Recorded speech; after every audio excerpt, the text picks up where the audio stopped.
Folks, welcome to another exciting installment of Goin' Commando, the only podcast in the known universe about 80s and 90s action movies. This is episode number 9. My name is Bryne Yancey. With me, as always, my co-host, who is everybody's favorite little piss pot, James McDonald.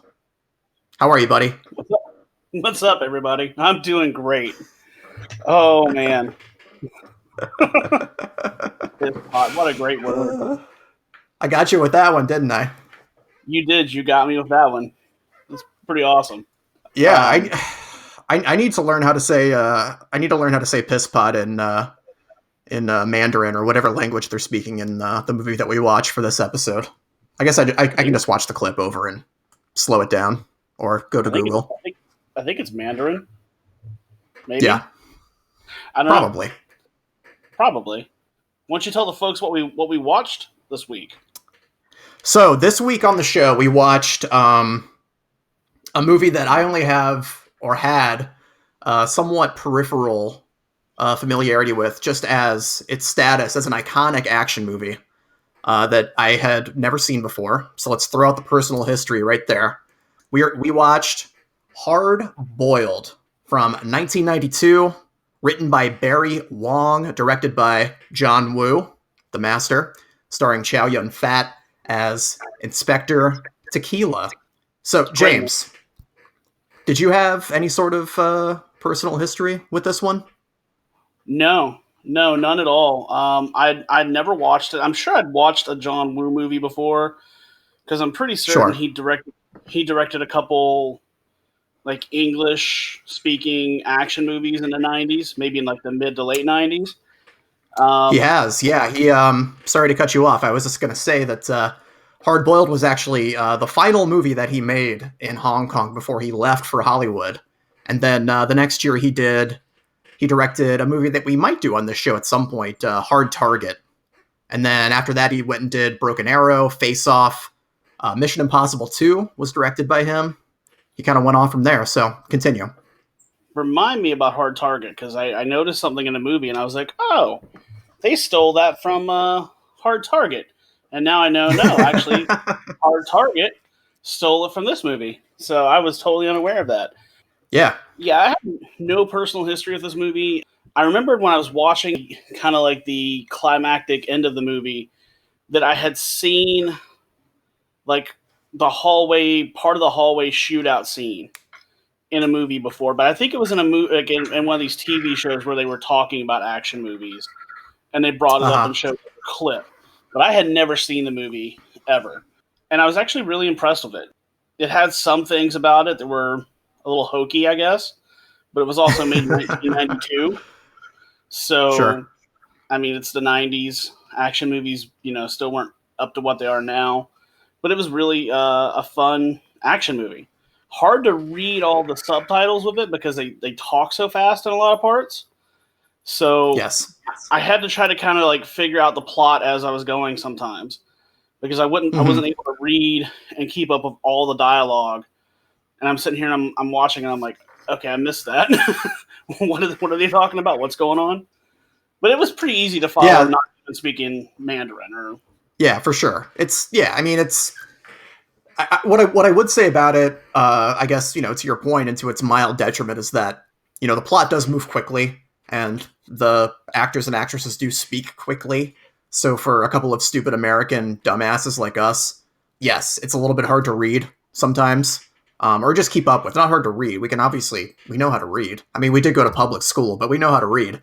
And yeah, it's when I saw the running time of this movie, it runs a little bit over 2 hours. Before I watched it, I immediately thought to myself, and maybe I only thought this because we've been watching so many shorter movies lately. I thought, oh, this seems like it's going to be too long.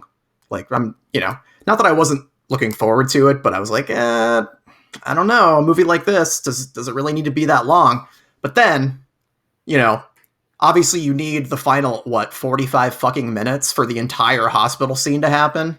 And yeah, it's like, it's the longest, most action-packed climax that I can think of in any action movie. And beyond that, the movie as a whole is just completely fucking bonkers and has One of the highest body counts I think I've ever seen in any movie. The most guns. It's right there in terms of violence and bloodshed. Just totally crazy and super creative too at the same time. Like it's not, you know, you could look at it and say that it's gratuitous, but at the same time, it's just so creatively made and so well made that you can kind of just appreciate it for what it is, I think. No, I totally would agree with that. I think that oddly enough, people talk about American action movies and they're so violent and really gory. This movie had way more gunfighting and murder than I've ever seen, I think, in an American action movie. It was done in a kind of the way it was done, though, being a little bit more, I don't want to say like an educated action fan because that's not really a good word, but having a little bit more knowledge of like how firearms work and how these things work. It's if you know that and you watch it, the death scenes where people are getting shot, they look funny and kind of very over exaggerated. So it kind of makes them funny and not like super gratuitous. And for me, I can separate the fact, like, I don't, at no point in it am I ever like, oh, that's awful. I'm like, this is a movie and they're going way over the top. And I like it. I like over the top. Yeah, I mean, I guess like a similarity, somewhat more modern. I mean, I guess the movie's like pretty old at this point, relatively speaking, but the other movie that I can point to is maybe the first Kill Bill, where there's so much bloodshed and so much violence in that movie, but it's done in such a way that's like so completely over the top and so cartoonish that it kind of like circles back around from being like gross and grisly and is just like ridiculous and some might say a little funny. I don't know. Yeah, I don't know if I'll get canceled for admitting that, but well, I mean, we don't have any corporate sponsors, so fuck them. They can't cancel us.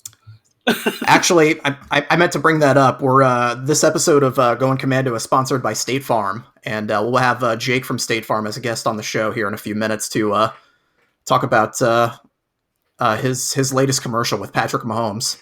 So got that to look forward to, folks. I'm just kidding. Continue. I was like, you played that so deadpan. I was like, what?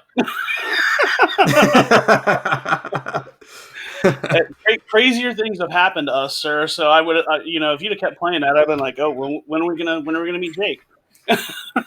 No, I'm gonna fight Jake from State Farm. That's what's gonna happen.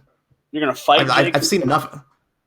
I've seen enough of that guy. He's on TV entirely too much, and I'm sick of seeing his face. So it's time for somebody to rearrange it. Ooh, man, you have been watching too many 80s action movies lately, haven't you? You could say that. Yeah, I'm feeling my oats a little bit, and I'm tired of these fucking commercials. I don't want to see them anymore. So. Fair enough, sir. Fair enough. We'll have to try to get this set up. We can get it on the next Celebrity Boxing right after the next Jake Paul fight. Oh, that's another guy I'd fight, Jake Paul. I'll fight the entire Paul family. Dude, okay. If they're listening to this. Not to get totally off subject here, I know how to throw my hands. I would not hop in the ring with Jake Paul. I think the guy is a douchebag, but I watched his last match and I was like, that dude can scrap. That dude's got some actual talent. He's got a big fucking mouth, but he can actually throw his hands. Like, I don't think I'd want to get in the ring with the dude. Plus, he's like, 10 years younger than me and in way better shape. So, I hear you and I understand what you're saying, but I just think somebody's got to stand up to him. And if I'm a dumbass for wanting to do that, then sure, I am that dumbass. Well, that's fine with me. I can live with that. He called out shit. Was it him or his brother Logan that called out Conor McGregor? Of course they did. Why wouldn't they? I'd like to see Conor McGregor fight both of them at the same time. I have no doubt in my mind he could do it.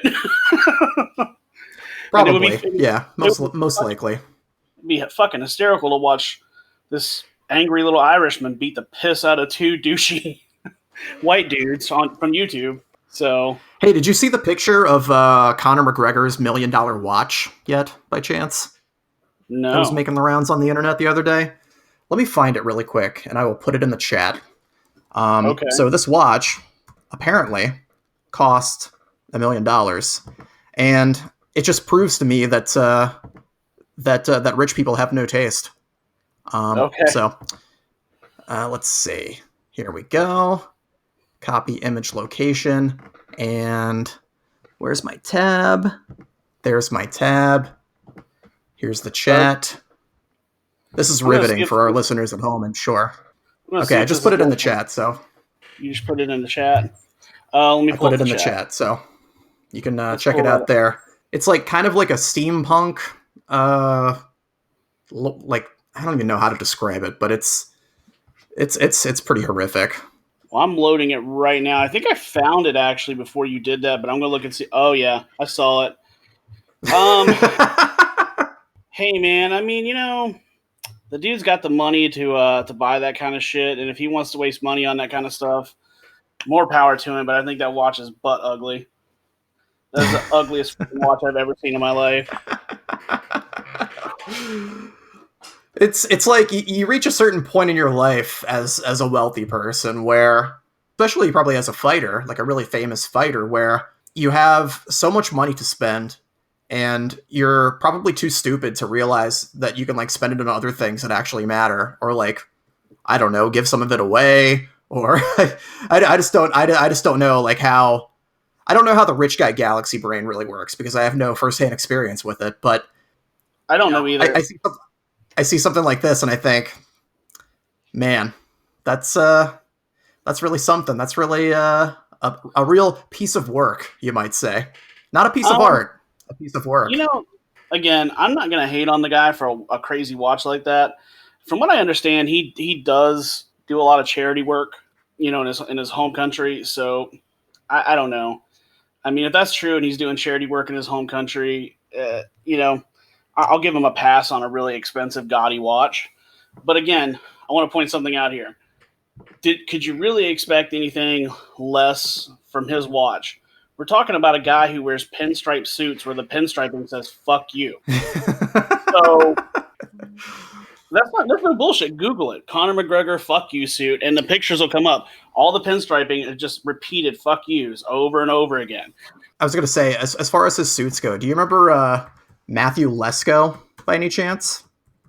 And his suits? No. He should get one of those suits with like the question marks on it. Oh yeah, that guy. He was the guy. He had like the free money. Yes. Yeah, he was the free money for everybody guy.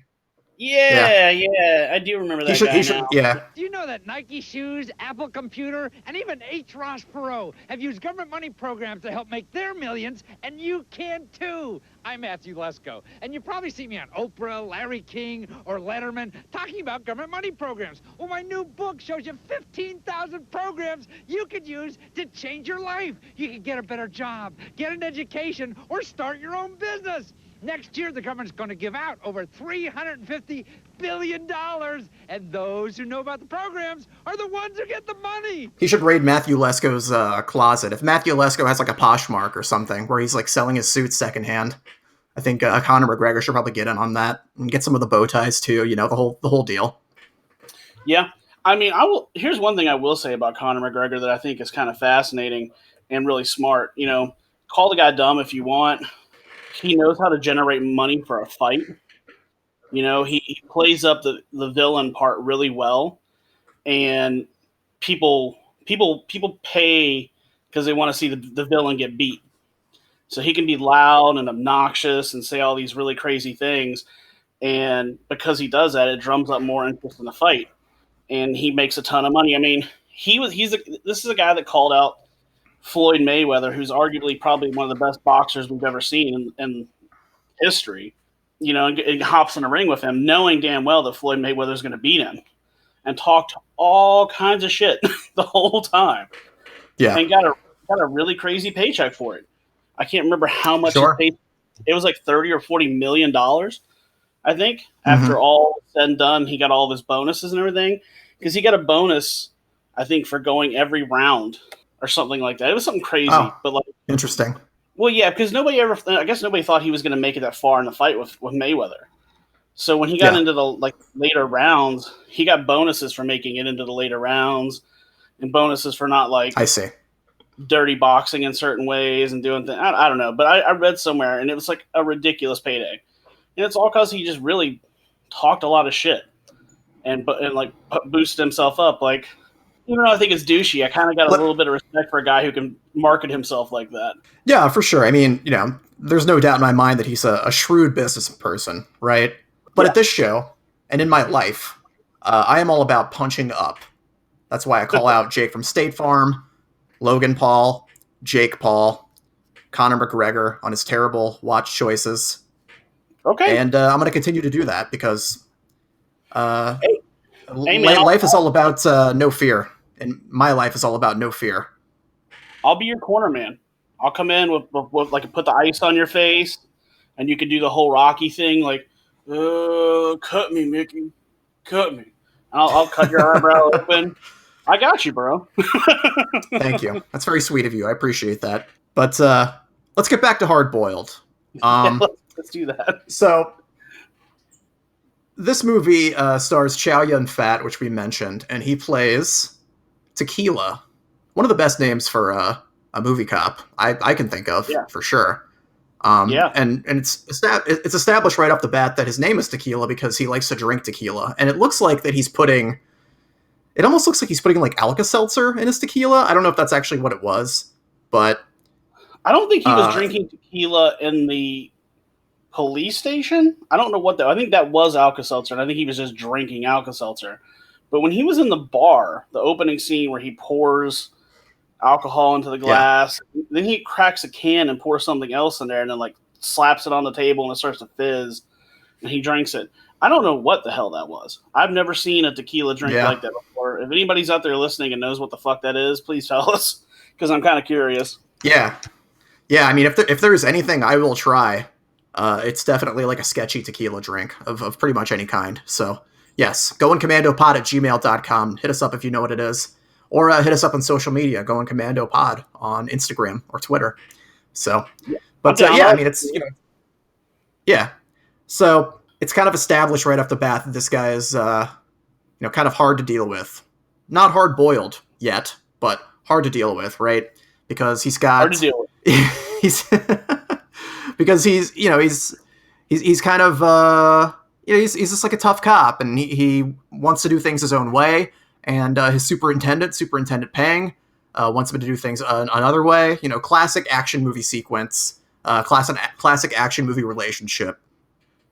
And I think where this movie is really smart, at least it fooled me, is that the whole thing with the white roses being sent and the messages being decoded, I did not pick up on that for the longest time in this movie, really until Alan was revealed as an undercover cop. Like I just assumed it was like something else. I mean, obviously I knew there would be some sort of payoff later, but it totally threw me for a loop. And I think a big part of that is because of Alan and how well that part is played as well. He's super convincing as this kind of, I guess, henchman, for lack of a better term. So I like that. I like that part of it too. I like being surprised in these movies because I feel like, I love these movies as much as like anyone, but the surprise factor doesn't happen that often. So I thought that was nice. Yeah, I kind of like that part too. And I'm with you. I didn't understand. I gathered when I saw the white roses at the beginning going into the one woman's office that, it was carrying a code. I gathered that. Yeah. But I had no idea. Like, I didn't think it was coming from Alan. Although I guess in hindsight, it should have been fairly obvious that it was probably coming from the undercover.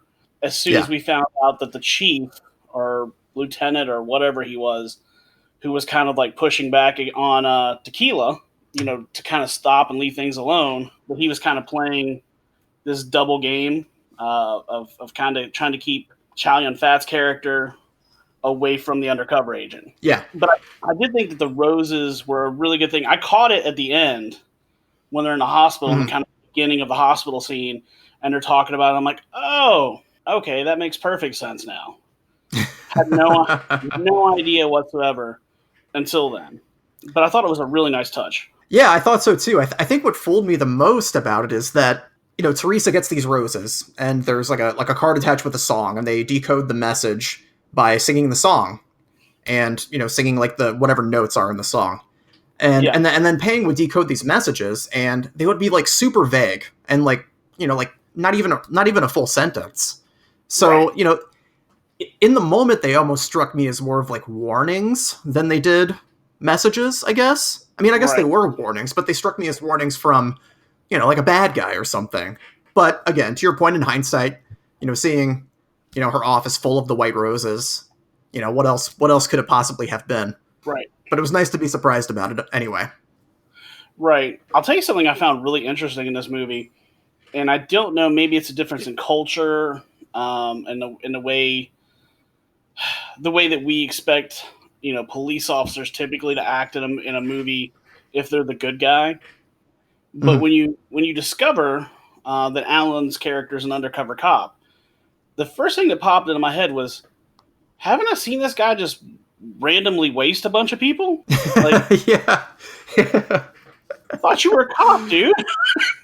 Fuck, man. Yeah, I mean, he's like deep undercover. I mean, yeah. Well, I mean, he kills he kills Uncle Hoy for one. Who he was like yeah, undercover with that group, and then like a bunch of other dudes too. And I mean, you can kind of see in like the scenes where he's by himself on his sailboat that it is weighing on him. Like it's like this is like a hard assignment. So I mean, there is like a little bit of, I guess, explanation, for lack of a better term, or like recognition of how this mhm, job might be affecting him. But yes, I agree. right. It's super strange. That's not something that I can ever really think of seeing in an American action movie that features an undercover cop.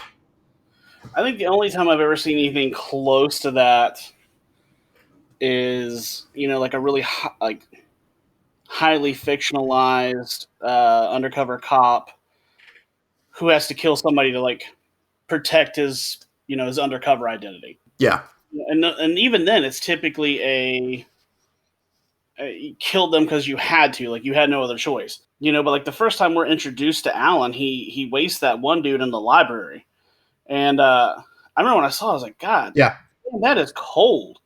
Because he just like shot the guy in the head, put the guy, and then walked away, put the book back up on the shelf. It was really well done. Although I'll tell you something that bugs me, and it bugs me every time I see them in a movie.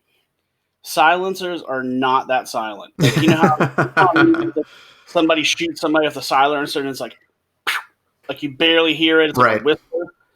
Not even Yeah, close, man.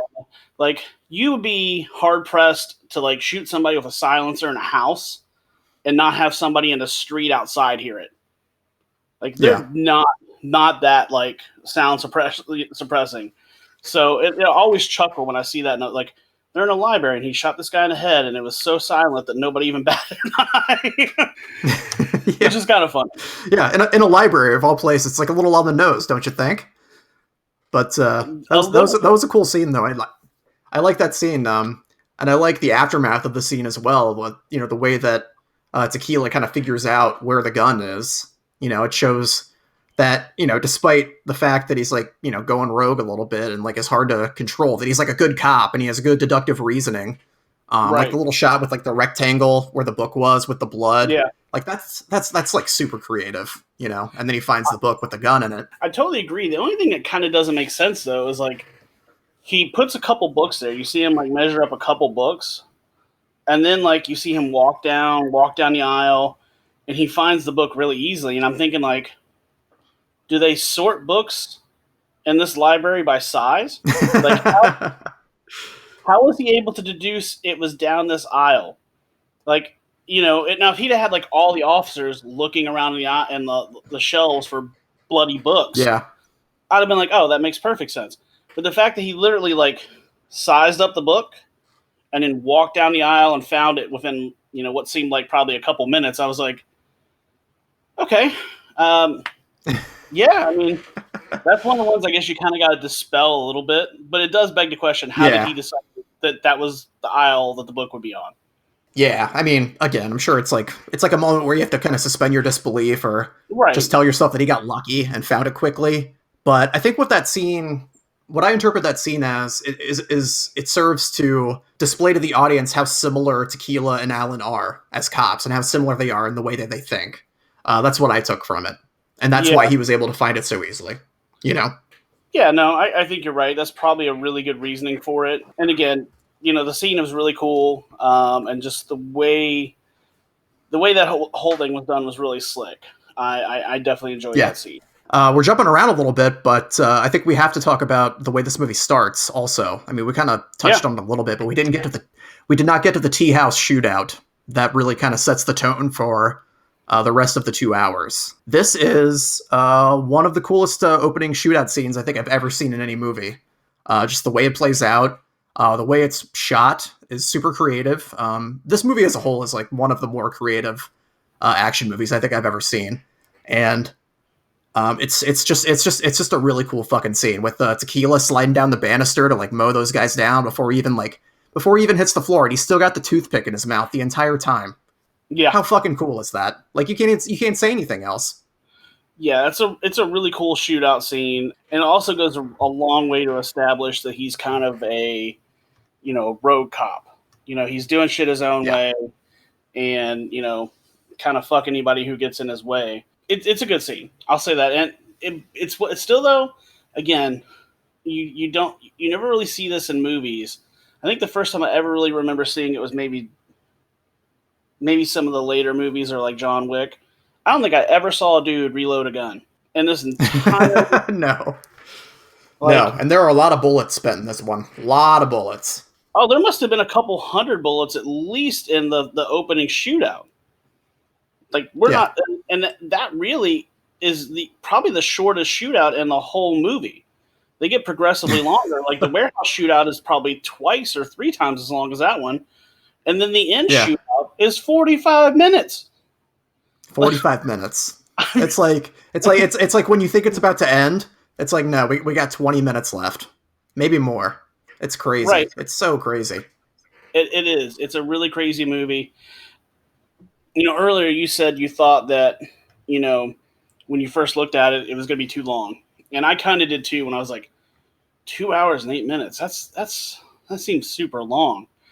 And I will admit that I went into this movie not really expecting to enjoy it all that much. Mm-hmm.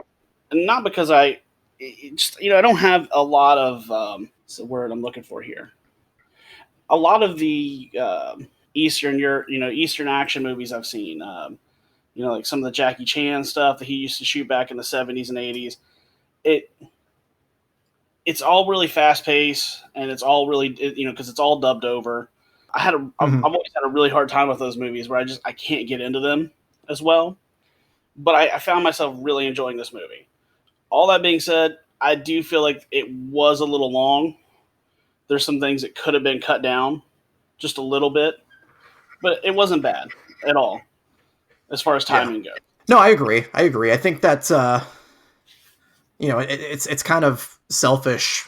Selfish is not the right word, but you almost want to say after you watch this movie that if you do think it's a little too long, like the things you would cut out are, the downtime scenes, of which there are very few, really. Yeah, really not. Like the scene, like the scenes of Tequila in the bar, or some of the Alan stuff. But there really isn't like, I think just because the action scenes are so intensive and so long that it kind of just flies by, and you really only think about the length like before you start watching it, and then you start watching it and you think, well, that's okay. I can live with 2 hours and 8 minutes.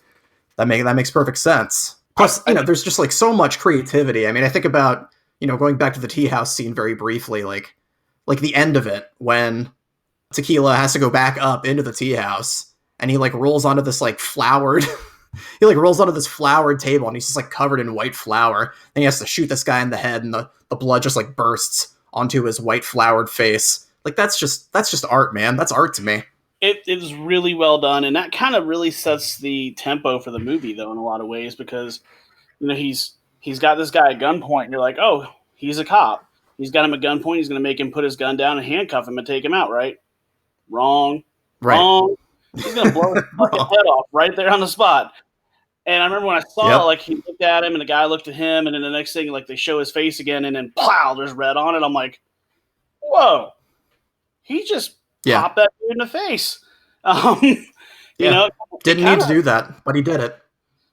You know what? And I mean, yeah, fuck it. You gotta have a high body count somewhere, right? You might as well start somewhere. It's not like that was the first guy they killed. Anyways, they'd killed probably 30 guys prior to that in the opening scene. Yeah.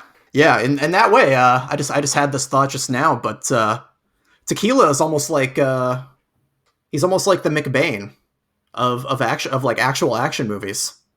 Ooh, you know, you're kind of right. I can't avenge my partner's death with this pea shooter. I don't want to hear it, McBain. That cannon of yours is against regulations. In this department, we go by the book.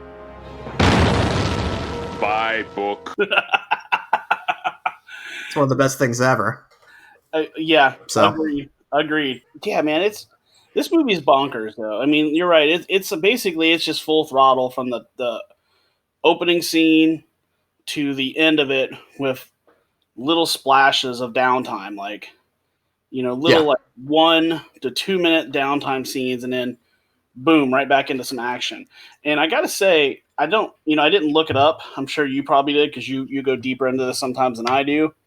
This movie had to have cost like $100 million to make. I don't know, man. Like, dude, there's so much. Like, there's so many explosions, especially the end. That 45-minute action scene at the end. I mean, I don't know whether that was a real building that they used or whether it was a set. But I mean, there must have been 40 explosions. When the C4 starts going off, like, there's just all kinds of explosions. There's fire. I mean, and it's all practical effects, too. None of it was CGI. Yeah. And it looked really good. Like, the stunt work, The stunt work in this movie was good. A little hokey, I think, in, like, the way that somebody would get shot and, like, they would get blasted back into the air, like, 12 feet. But from just a entertaining aspect of it, it was really entertaining to watch that. And the stunt work was great. Absolutely. Yeah, it's over the top for sure, but once you're kind of like in it and invested in it, like it's just, it just seems normal in a way.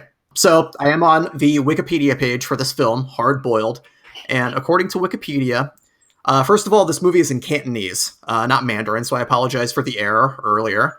And second of all, according to Wikipedia, this movie's budget was $4.5 million. So there you go. $4.5 million? That's $4.5 million. That's US dollars. It's 19.7 million in Hong Kong dollars, apparently. Okay, I'm just trying to do like I don't know what the exchange rate is for US dollars to their dollars, obviously, but it sounds like that's got to be like our dollar has to be worth more than that dollar. There's no way that they shot that movie in 1992, well 1991 probably, with that many crazy ass action scenes for $4 million. I just don't see how the fuck that's possible. Yeah, I mean, the only things I can really point to are maybe there are like so many like dudes mowed down in this movie, but it could also be a situation where similar to Commando, I think, where they just reuse the same guys over and over again, and they get killed like 5 times throughout the course of the movie, and they're just extras. You just never see them. So that's one cost-cutting measure, Yeah, but I mean, that's only going to cut down on the crew. That doesn't cut down on like legit like the explosions in the warehouse scene, the tea house, the warehouse, and the ending scene. There's all kinds of explosions. Stuff just getting destroyed. And some of that stuff didn't happen in one take, I'm sure. Some of that stuff probably took 20, 30 takes. If you break or blow up that much stuff with like tiny explosives to emulate gunfire, you might not be able to repair that stuff. You may have to just replace it. So the cost starts adding up quick on that. Yeah, probably. I mean, so what I will say about it, and I'm just grabbing this from Wikipedia real quick, and I hadn't read this before, but so it says that the crew found that the tea house is going to be torn down and decided to film a scene there. So the tea house sequence in the film was shot before the script was written. So they just decided to shoot a scene there and, put it in the movie. So the hospital scene The final scene was shot at a new studio called, quote, the Cola Factory, which was formerly a Coke bottling plant. It took 40 days to shoot. Yeah, I mean, that's, it was like a movie set, basically. It wasn't like an actual building, I guess. But yeah, I don't know. I mean, it is, and I do think that the mark of a good director and a good script and good actors is that you can do more with less, right? You can make a movie like Hard Boiled for $4.5 million and make it entertaining and make it good. Whereas, like how much did they spend on Cobra? For example, I would guess more than $4.5 million, but I'm not actually sure. And it's just like such a stark contrast between like quality of the script, quality of the director, quality of the actors and actresses. So if you got everything going for you and everybody's bought in and they're trying to make the best thing they possibly can and the talent is there, it obviously is possible. So you're right. And I mean, the Hong Kong action movies are kind of known for being able to do more with less. And a lot of the actors, even like the lead actors, are known for doing their own stunts. So, I mean, you save money there. And I guess if maybe if you're just really good at putting stuff together and you could just crank that out, it still seems like such a low budget to me.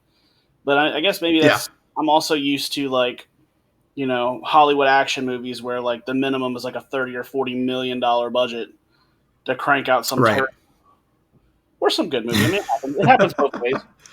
Yeah, it could certainly happen, but no, I mean, movie budgets across the board, I think, have like ballooned in the last couple of decades, regardless of what the movie is. I mean, I think that's just it's a product of a lot of different factors, but this movie is definitely from a different era. Like you can make a direct-to-video action movie now, like a direct-to-streaming action movie for like $4.5 million now, probably. I don't know how good it would be, but you could. You could. Yeah, so it's just of a different time. No, you're right. I mean, it is from a different time, and it's got things going for it. And you could churn out movies like that. I mean, there are really good movies that were made in like the late 90s, early 2000s that relied really heavily on really good scripts. Yeah. I'll give you a good example. One I don't know that we're going to do because we've never really come up with a cutoff year for what year we're going to cut off doing these movie reviews. But I kind of feel like, there are rules so we can break them whenever we want. But there's a great movie called The Way of the Gun with Ryan Phillippe, Benicio del Toro, James Caan. It's got a really great cast. And I'm trying to look up real quick to see when it was made. 2000 is when it came out. It kind of almost hits our mark. It had a relatively low budget and tells a great story. And they shot pretty good action scenes, but because of the location they picked and the way they shot it, they were able to shoot it for a pretty low budget overall.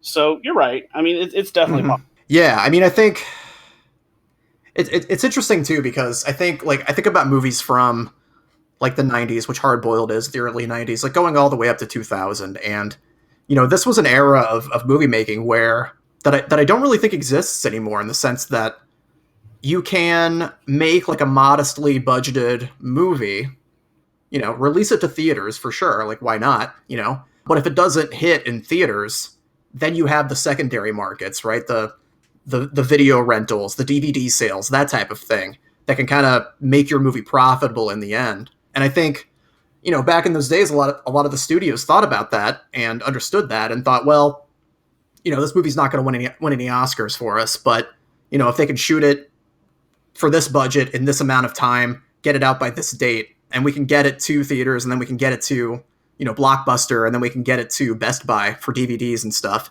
like they can still make a profit on it. And I feel like that, just because of the proliferation of streaming, that sort of thing doesn't really exist anymore. And as a result, a lot of those movies don't get made anymore in that way. No, I think you're definitely right. I mean, and there's some really big movies out there, especially in the 90s, that really bombed in the theaters. The first one that pops into my head is The Shawshank Redemption. Mm-hmm. Did really bad in the theaters. I don't remember what it opened against, but Forrest Gump maybe, or something else. Yeah, I think so. and it just did horrible in the theaters. But then through video release, it made like almost double its budget back within like a couple years. And I mean, you know, again, well written movie, very well acted and cast. There's probably very little waste on the set of that kind of movie, you know? Yeah.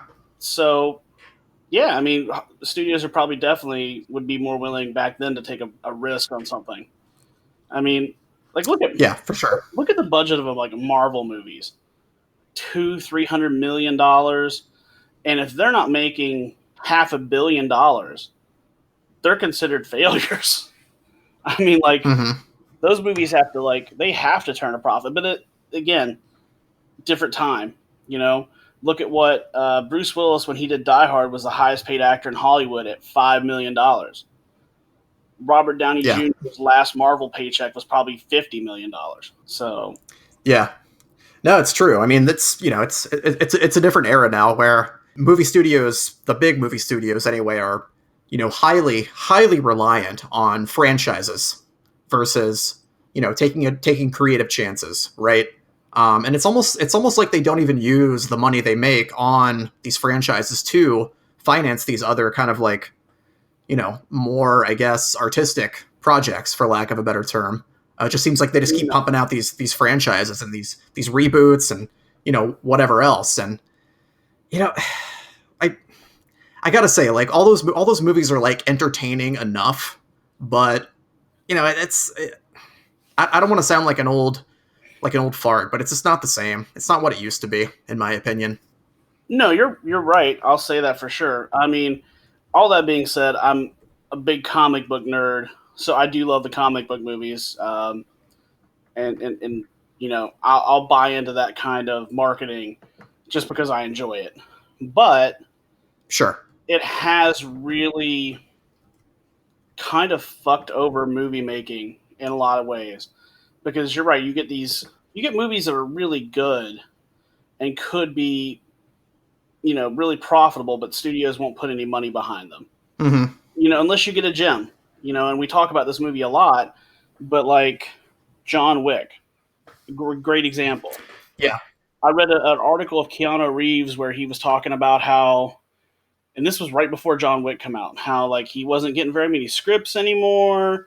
Hollywood kind of started losing interest in him. And all of a sudden, lo and behold, he gets this little action movie script. And he's like, cool, I want to do that. That seems awesome. And it makes shit tons of money and gets greenlit for like a ridiculous amount of sequels. But that's kind of a darling, right, as far as, you know, comic book movies go nowadays. Yeah, for sure. It's much like, you know, like movies like The Shawshank Redemption from back in the day. Good movies can be the product of like bad timing and bad luck. But on, you know, on the other side of the coin, good movies can sometimes just get lucky and, you know, like a John Wick, and, you know, live on to be successful, have sequels, that whole thing. There's a lot of luck involved for sure, which again, I think is a reason why these studios rely so heavily on these franchises and these comic book movies, because they're just reliable moneymakers, and you know, the risk versus the reward is, you know, basically out the window. There's really no risk.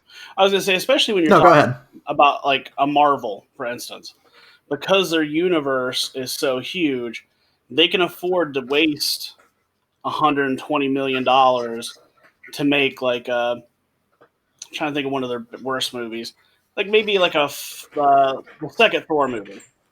I don't know if you've seen it. Yeah. Not very good. Bombed. I don't know if it even made its money back. But they were still trying to figure out how to use Chris Hemsworth and make him really likable and make the character work. But because they're building this whole universe, they can essentially afford to throw away that cash, knowing that the character is very important for the whole broad scheme of things. Right. It's like a long-term investment thing. Right. Yeah. Hey, you brought up Bruce Willis a few minutes ago. Did you see the story about him being asked to leave a Rite Aid because he wasn't wearing a mask and he refused to wear one? I did see that, actually. I didn't pay it a whole lot of attention. Yeah. You know, okay, so here's the thing. We've talked about COVID a lot. I don't know, man. I don't know how I feel about it. I think it's shitty when people won't wear a mask to because they don't want to protect other people. But I also Yes. part of me also understands like, man, there's a lot of fatigue going around right now. I mean, we're almost a year into this whole thing as far as like really quarantining and masking up and everything. And yeah, I feel the fatigue myself. I mean, I don't go into I understand the fatigue for sure, but I don't yeah, I understand, mean, I don't at the same understand being time, a dick about it though. no, I don't either. That's the weird part. But yeah, just making sure you were aware of it, making sure our listeners were aware of it. Obviously, it's right in their wheelhouse, all the Bruce Willis news. So wanted to bring it up, didn't want to ignore it. I think the funniest part is that there's like a picture of him circulating in this Reddit, and he's got a bandana around his neck. He could have just pulled the bandana up. Like what's going on there, man? Bruce, what are you doing, man? Pull the bandana up. And again, I don't know. I don't know what was going on in his head. I don't know what kind of day the guy had. I mean, I feel like and we've talked about this before too, like that's the bad thing about like the social media and the internet and everything is everything gets broadcast so worldwide. You could be having a really shitty day and say something off to like the lady at Starbucks. And if you're famous, like Yeah. that shit is everywhere immediately. And then you got to call your PR people. It's true. And do an apology.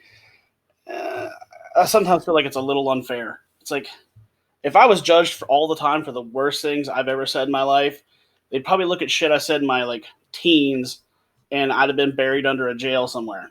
So, no, it's true. It's true. It's yeah. I mean, I don't want to say I feel bad for celebrities because for the most part I don't, but I can also, not imagine what it's like to be famous and live under a microscope like that and have to just constantly be on, basically, right. And make sure that all of your interactions with everybody are as, above board as they possibly can be. Yeah. No human can do that. Literally no human is capable of being like that 24 hours a day. Like, it's just impossible. So, yeah. Like I don't feel sorry for celebrities per se. I do feel sorry that they have to deal with that kind of stuff because just because somebody wanted to be famous and make movies and make money doesn't necessarily mean they wanted to be in the limelight all the time.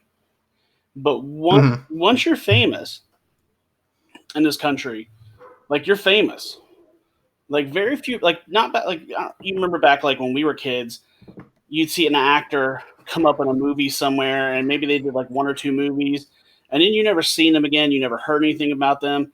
Now if somebody's like famous for 5 minutes, like TMZ will see them coming out of a McDonald's in like 4 years and be like, they've hit rock bottom. Right, yeah. And you're like, oh. And then the actor has to come out and be like, no, I'm fine, everything's fine, like I'm cool, like I was just getting a Big Mac, like right, nothing to see here. Yeah, like you gotta like release a statement like I actually just, it was my cheat day and I wanted a Big Mac. Yeah. Yeah. Because I'm a human being and that's normal, So I'm with you. I don't feel sorry for celebrities. I do feel sorry for them because of what comes from being a celebrity now. You got the constant requirement of being perfect and then no privacy anymore. Yeah. Your private life. For sure. Can you imagine not being able to like go on a date with somebody without having everything plastered all over like the media? Like put yourself in like Tom. I can't imagine going on a date, period. But keep going. Well, okay, yeah. I'm just kidding. I'm just saying, like you go to Rite Aid to buy drugs, yeah, and you're having a shitty day, and you don't put on a mask, and now like you have to release a public apology. It sucks, man. Like, yeah, I wouldn't want to be them. No, me either. That's So hopefully not this an never gets that enviable position. Yeah, hopefully not. So I guess we'll find out. Right. We're all gonna find out together. So let's get back to Hard Boiled. I think we should talk about the warehouse scene. We haven't really touched on that too much yet.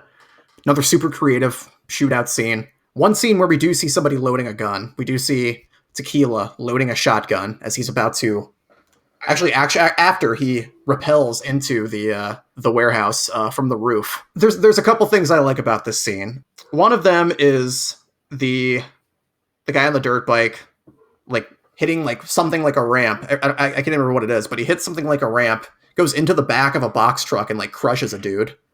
I thought that was pretty cool. I like the part where Tequila puts the car in neutral and pushes the car next to him to use as a shield instead of just like, keeping the car where it is. Totally unnecessary in a practical sense, but this movie is maybe the least practical thing I've ever seen in my life. So it's fine. It fits the tone of the movie.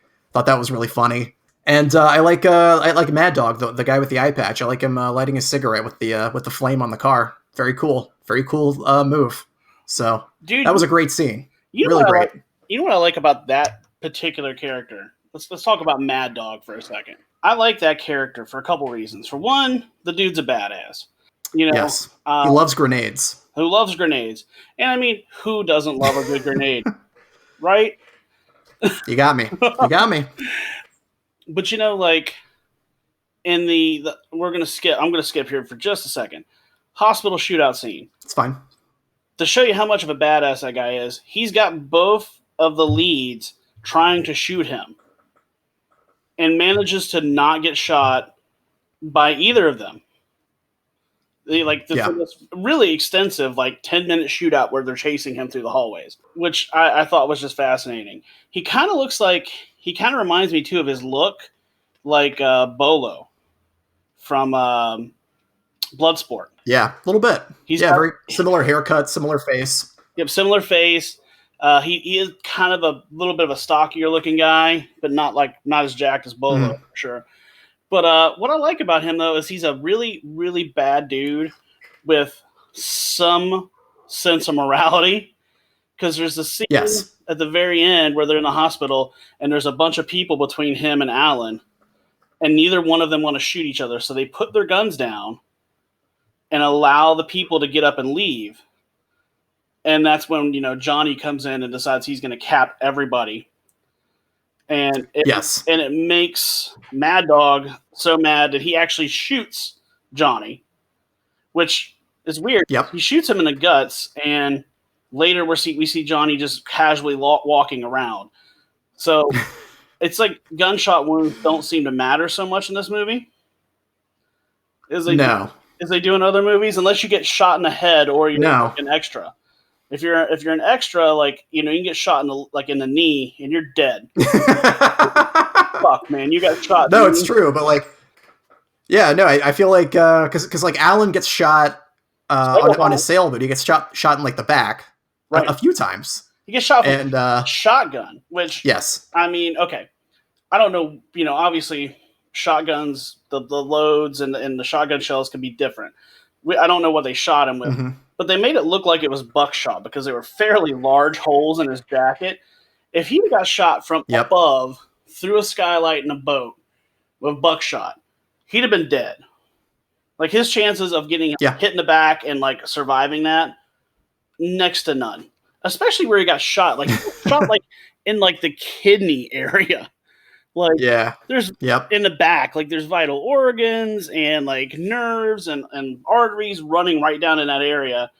But nah, fuck it, shoot him with a shotgun. It's cool.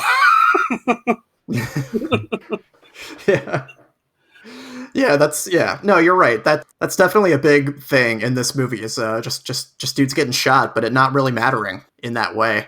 I do like the sailboat scene just for the way that Tequila escapes when he just jumps into the water to escape. I don't know why. I thought that was hilarious. And then you kind of see him peering under the dock. It was really funny. In all honesty, what else was he going to do? I mean, that's probably what I would have done. No, for sure. Absolutely. I mean, but you're still running a risk because you're under the dock. If somebody sees you, you're a setting duck, you're in the water. They could just literally walk around the dock and surround you and just wait till you come up. You're not going to be able to stay underwater forever. So that's what they mean when they say you're a sitting duck. Okay, that makes sense. I don't know if that's exactly. Glad we got that out of the way. But yeah, going back to the warehouse scene, it's a really interesting scene, and again, this reminds me of another movie, and I'll tell you what. I'll pull all this together in a minute, but Okay. Very extensive warehouse, gunfight scene. The effects were really cool. Just a good action scene. I really enjoyed watching it. I didn't get bored of this scene or anything. But man, there's a lot of guys in this one little warehouse getting shot. Yeah, no, for sure. It's yeah, because I mean, basically, you've got you've got Johnny's crew and the other crew, and they're kind of like feuding, right? And that's kind of the conflict of the movie. And you have Alan, who's undercover, kind of like going between both of them, and meanwhile, Tequila's trying to take everybody down, but mostly take down Johnny, I think, because once Uncle Hio is killed by Alan, Johnny kind of becomes the main baddie in this movie. I gotta say, he's pretty convincing. I mean, he's like super slimy looking. He's got like weird suits. Yeah. Definitely seems insane in some way. So I liked I liked him in this movie. He was I wanted to see him get shot in the eye, and we did. So can't ask for more than that. No, you're right. Again, good movie, good scene. I think the way that the actor played Johnny, he is played off as being very sleazy, and you just don't like him from the start to finish. Yeah. But they do a lot of little building things to make him look even worse. Making Alan essentially shoot his former boss, and then when he goes in and he shoots all the innocent people in the hospital, and the fact that he's yeah. I mean, there's a lot of things that make you hate him and make you just relish the moment that he's killed, which is, yes. I mean, that's what you want in an action movie. You want to hate your bad guy so much that you enjoy seeing them get like the worst demise possible. Yeah, it's like a minor little touch, but he's got like the bright kind of loud suits, and when you see him in the hospital, he's shooting a Tommy gun, like an old timey gangster wearing his bright old timey gangster suit. I thought that was a nice touch, like a kind of a, I guess tribute is the wrong word, but like a reference to like those kind of old gangster movies. So I like that little touch. Agreed. I think it come off really well. Yeah. I want to take a quick pause here real quick, and then I'm going to come back and tell you my connection to Hard Target. Because as we're talking about it... Okay, let's do it.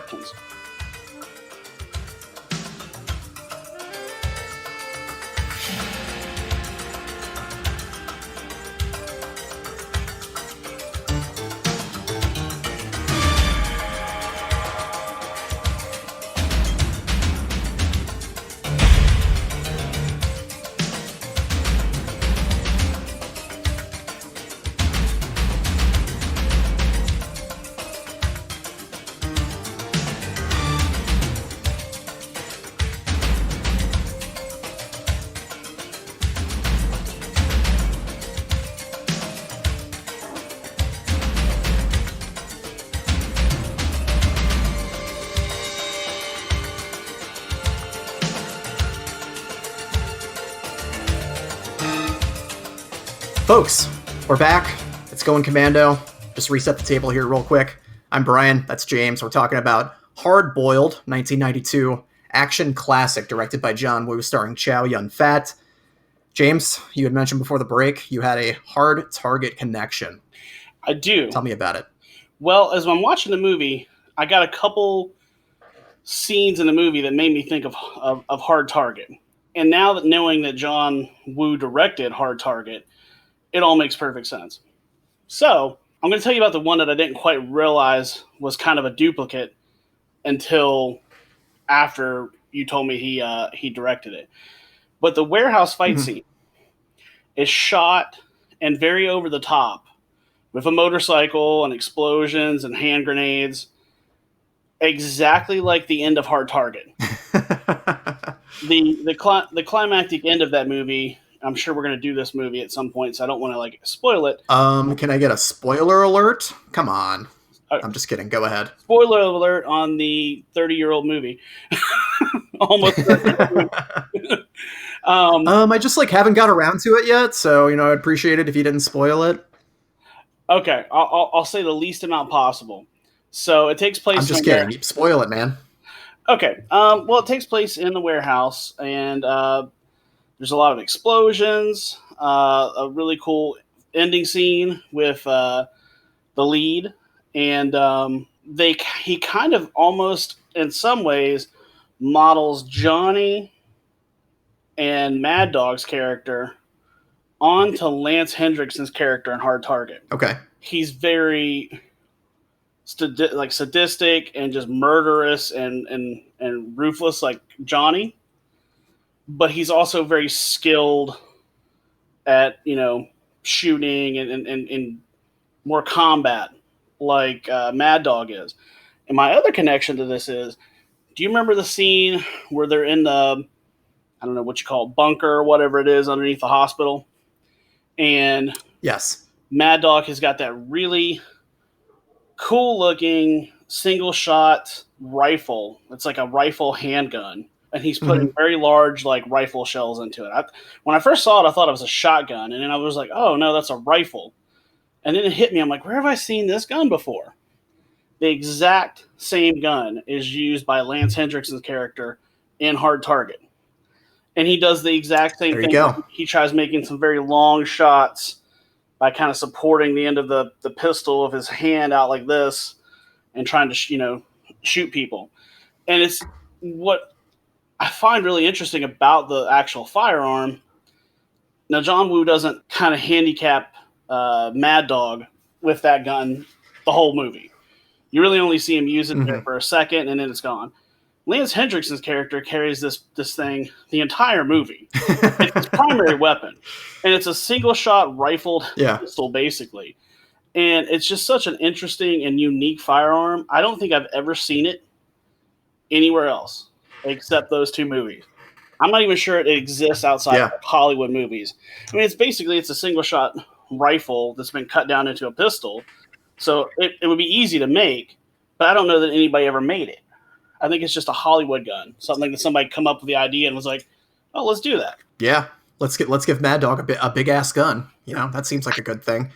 I like that you brought up the bunker scene though, because there's a couple of things about that part of the movie that I like. I like the kind of like bonding that happens between Tequila and Alan in that moment, and I also like the little like MacGyver scene where they're taking the gunpowder out of the bullets to get the elevator door open to shoot the pipe, and then Alan gets electrocuted. Tequila has to give him CPR to save his life. And then he's fine 10 seconds later. Yeah, that's great. I love it. I thought that part was great because, here he is, he's basically dead. They're getting shot at by Mad Dog, and he heart thumps him twice and gets his heart to start.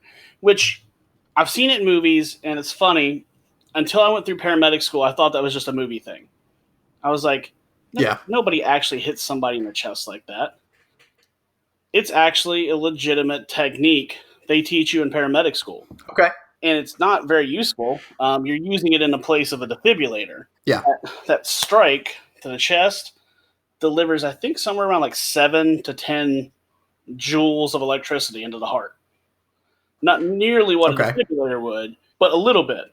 And I guess it has been known to bring somebody out of a heart rhythm where they would be unconscious and dead, essentially, and bring them back, which I find really interesting.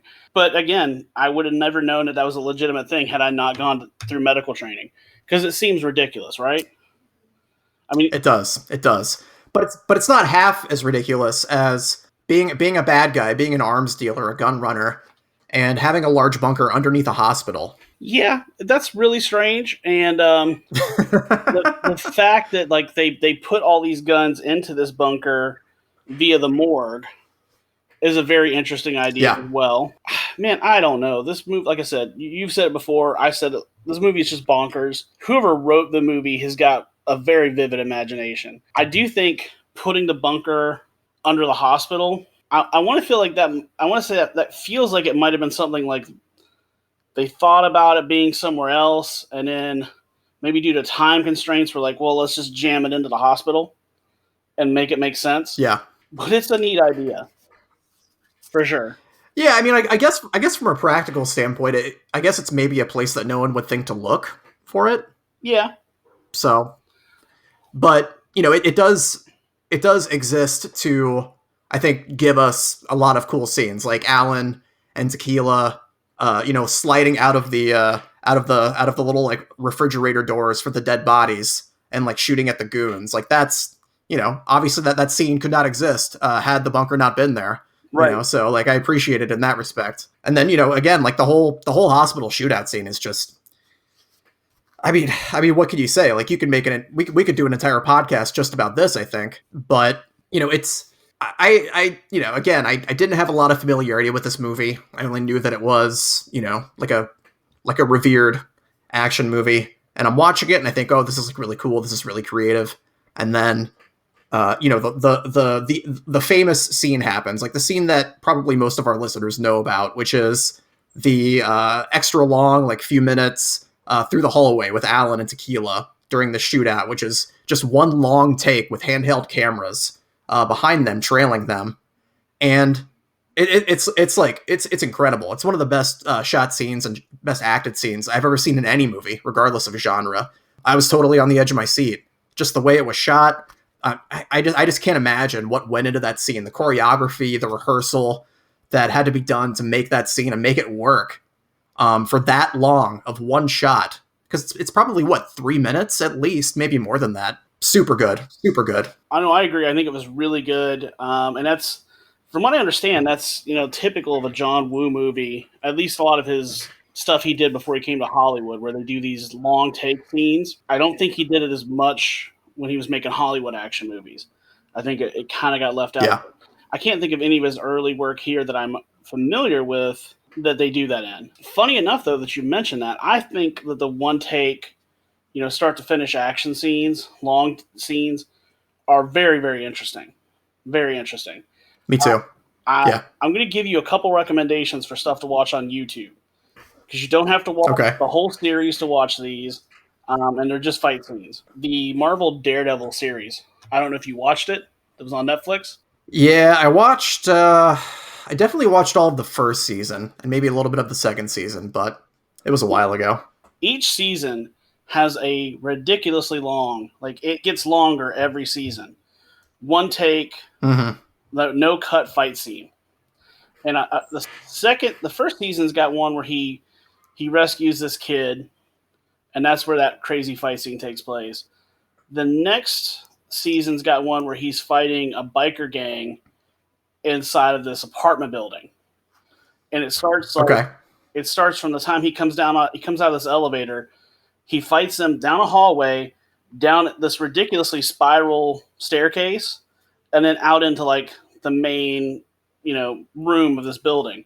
And I think it's like 5 minutes long, or maybe 6 or 7 minutes long. Then the last season, they have one where he's in the prison. He's getting out of prison. That I want to say, if my memory serves me correctly, is like 8 to 10 minutes long. No cuts. Just continuous action. And the actor who played Daredevil, Charlie Cox, at the end of the scene, they're throwing he gets out of prison. Spoiler alert. They throw him in the back of a taxi, and he's driven out of prison. He's literally like gasping for air as they throw him in the back of the taxi. I read an interview where yeah, that was great acting. You look like you were really under stress. He's like, no, I just had a 10-minute straight action scene. I thought I was about to die. As they were walking into the taxi, I just kept thinking to myself, don't black out before I get in the taxi. Right. Yeah. I like scenes like that. I think they're super cool. Yeah, because I mean, it's one of those things too where it just creates such a unique feel, and you can't take your eyes off of it, really. I forgot about this, but I don't know if you ever watched Mr. Robot when it was on the USA original series, but they did an episode. I think it was in season 3.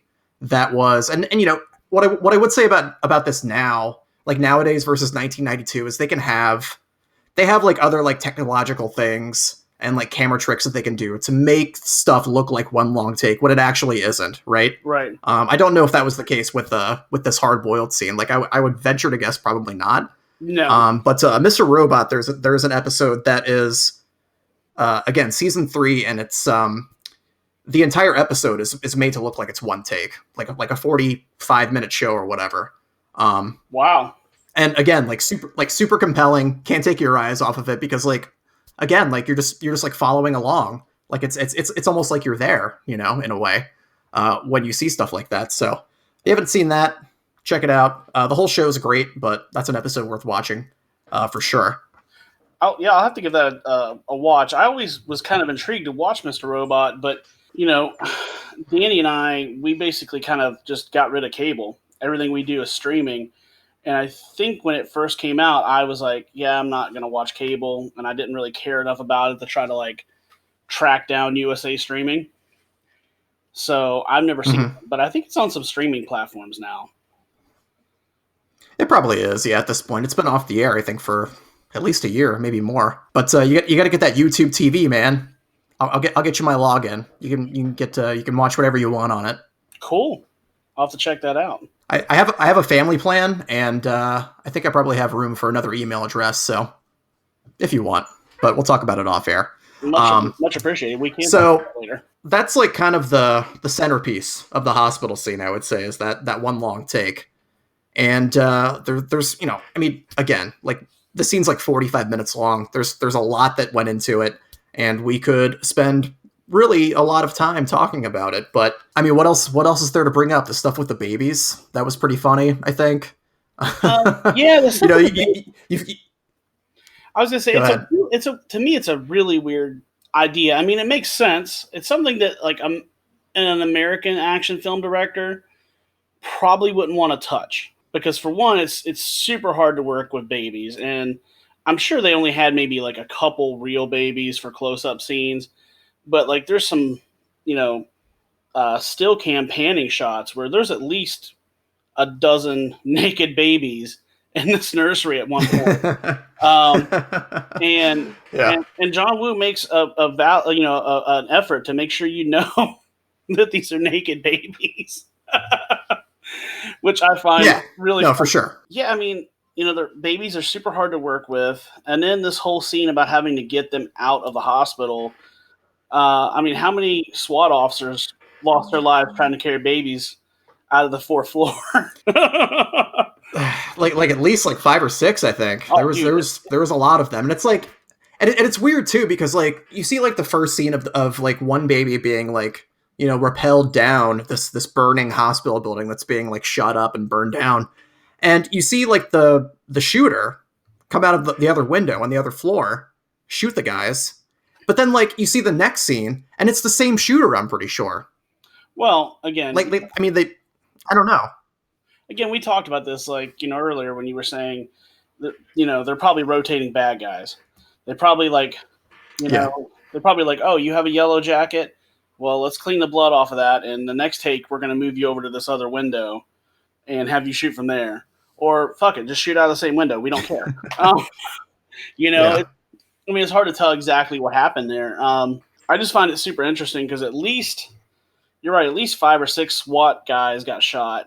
And I don't know how they do things in Hong Kong, but I think most SWAT teams in the U.S. are like 5, 6, 7, 8 members. Like, they easily killed that many coming out of the building. Maybe more. Yeah, no, it's true. But again, but the action. Yeah, absolutely. And, the thing with the babies leads to like maybe one of the most over the top things about this is the kind of one of the final scenes with Tequila he has to save the last baby, because Teresa has left one baby in the nursery. He has to go back, get this baby, and then like shoot his way out of this hospital while holding a baby, pretty much, which is like, again, super creative, not something I've ever seen in another movie. And just kind of, goes to show you that he's like a badass, but he's going to make sure that this baby is safe. He's got a heart also, which like for a lot of this movie, it doesn't really seem like he does, I would say. Like he's ostensibly the good guy, but you don't get a lot of I guess personality from him other than I'm a cop and I'm going to do the things that I want to do. Right. So and that scene is great. Again, going back to, it seems like the lead actors can get shot and not really have to worry about it. He gets shot. I don't know if you noticed. He gets shot in the chest, like in the right side. Yes. It's like, I don't know, probably about dead center of the chest, under the right clavicle, an inch or two. And I remember when I saw the shot, at first he's acting like he's really kind of like taken back. I think he staggers a little bit. And then, Yeah.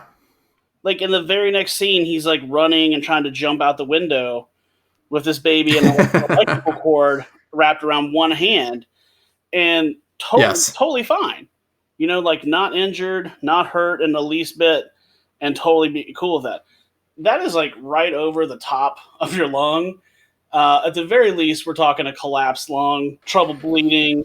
I mean, trouble stopping the bleeding. Just so many things going on here. But, like, he just totally shrugs it off, like, eh. Yeah.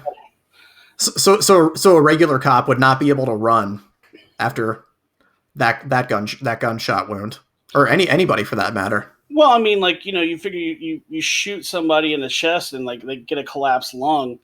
Breathing is going to be super hard, let alone, like, you know, James Bonding your ass out of a building like that. So yeah, while your legs are on fire, but then the baby pees on the legs to put out the fire. It's really funny. It's very creative. I liked it. It was, you know, it was like, fun. I honestly thought he was peeing on himself for a second, and then I was like, oh, I would be. Right? I mean, like, that's what I would have thought first, because it looked like it was coming out of, like, through the pants. It didn't look like it was, like, running down the pants. So I was, like, legit thought he was peeing on himself. I'm like, oh, that was a pretty fucking good idea. And then he, like, starts talking to the baby. I'm like, oh, that's right, he's carrying a baby.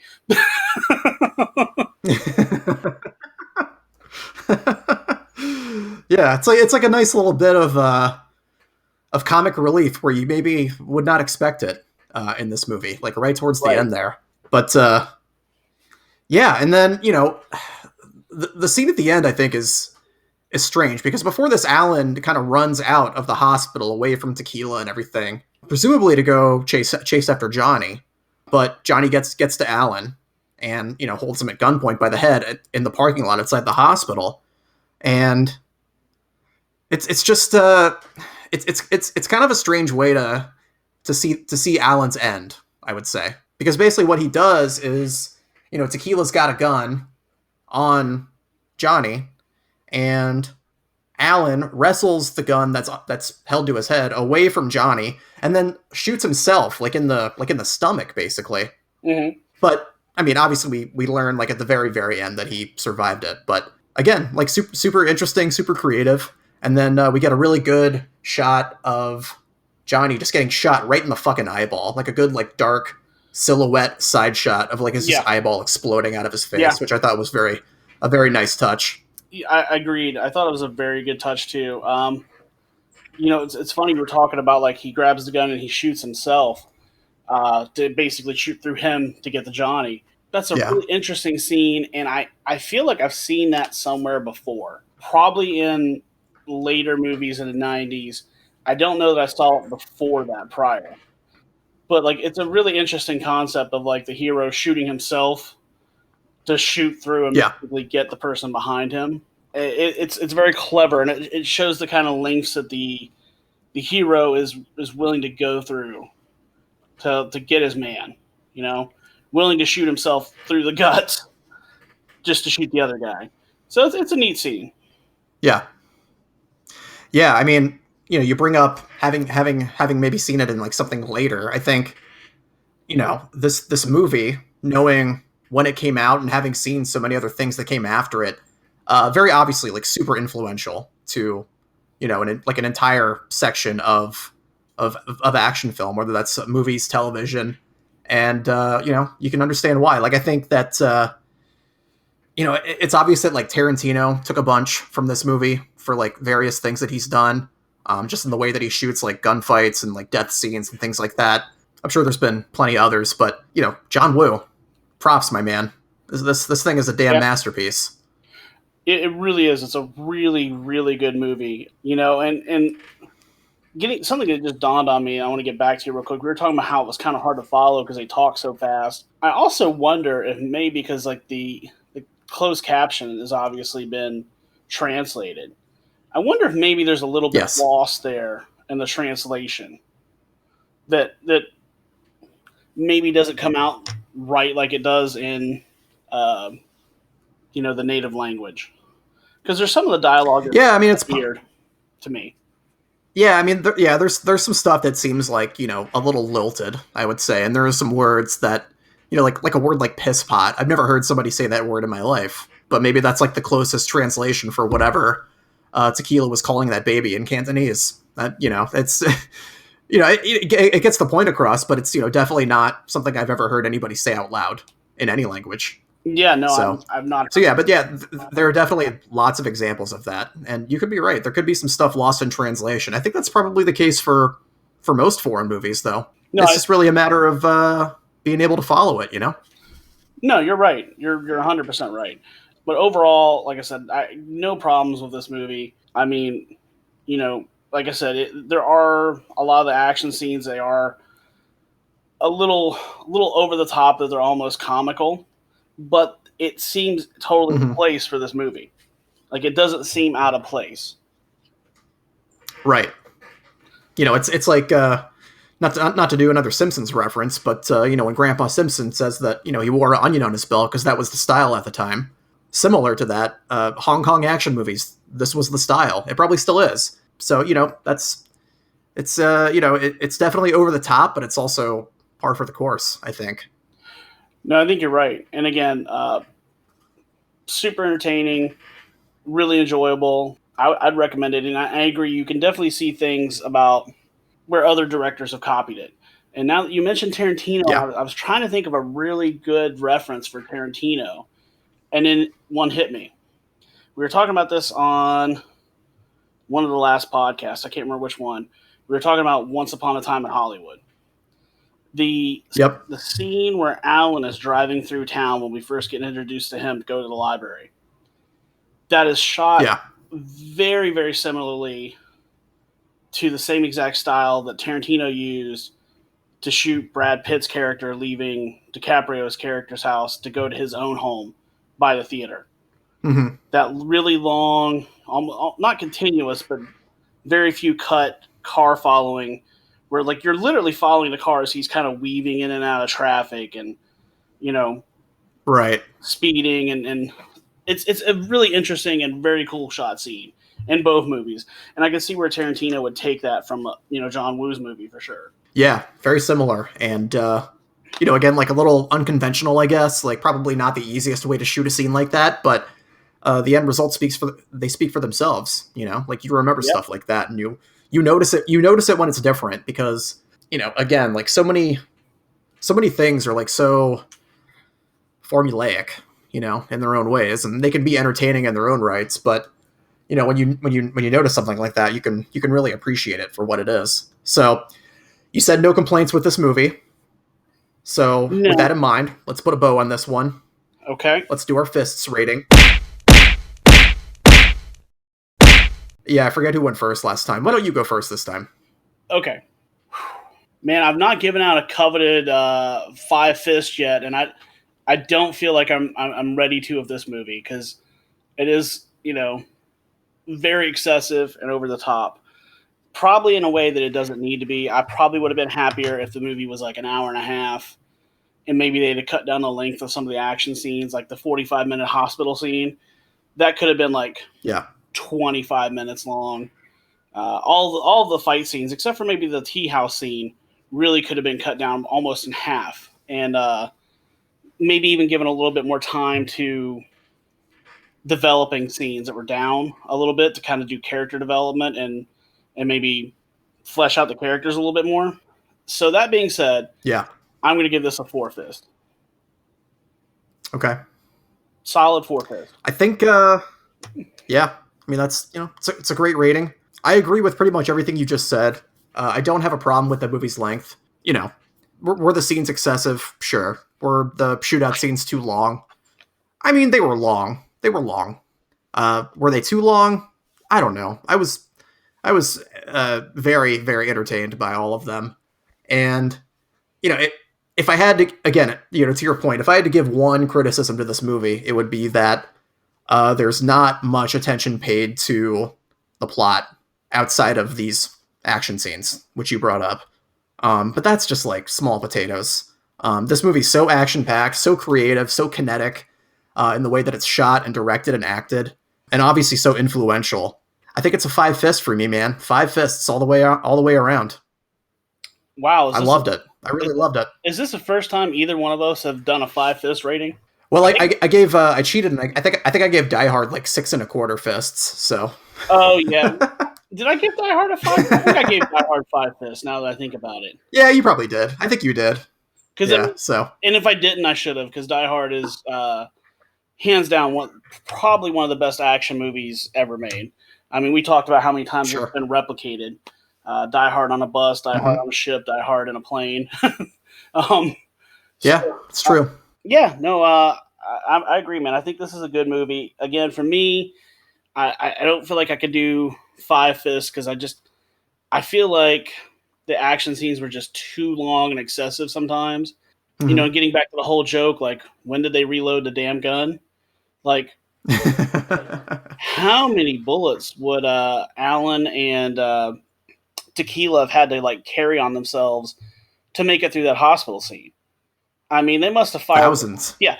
And where are you carrying that? Like, are they dragging a wagon?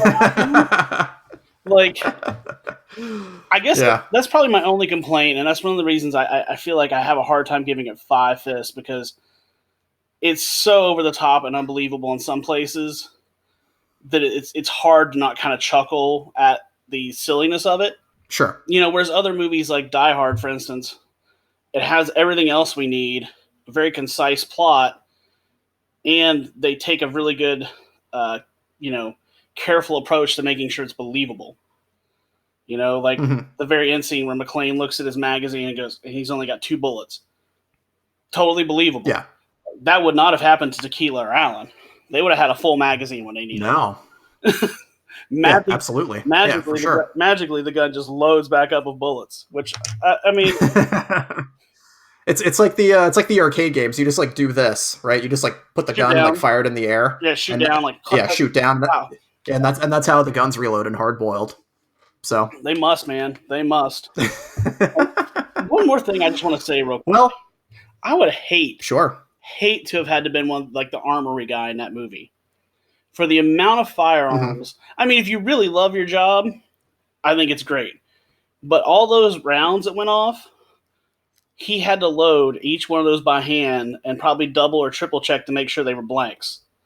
They shot thousands of rounds in that movie. That poor bastard was busy. That's all I'm going to say. That was, yeah. That must have been a pretty big part of their budget then, huh? Of the $4.5 million was just blank bullets alone. You know, people don't realize like the production costs and stuff like that. Like, you know, somebody's got to work that gun. Somebody's got to make it fire and look real, but not be real. Right. You know, especially going, I know we're trying to cut this off, but going a couple years ahead in the future, another 90s movie, The Crow. People not being careful. Look what happens. Yep. So exactly. Yeah, no, it's super important to, you know, dot your I's and cross your T's, especially if you've got that job. So, but you know what I say? If you love what you do, you'll never work a day in your life. And with that, I think it's time to say goodnight. Don't forget, you can email us, goingcommandopod@gmail.com. We're on social media, goingcommandopod on Instagram and Twitter. And we'll be back with another episode in a couple of weeks. Good night, folks. Good night.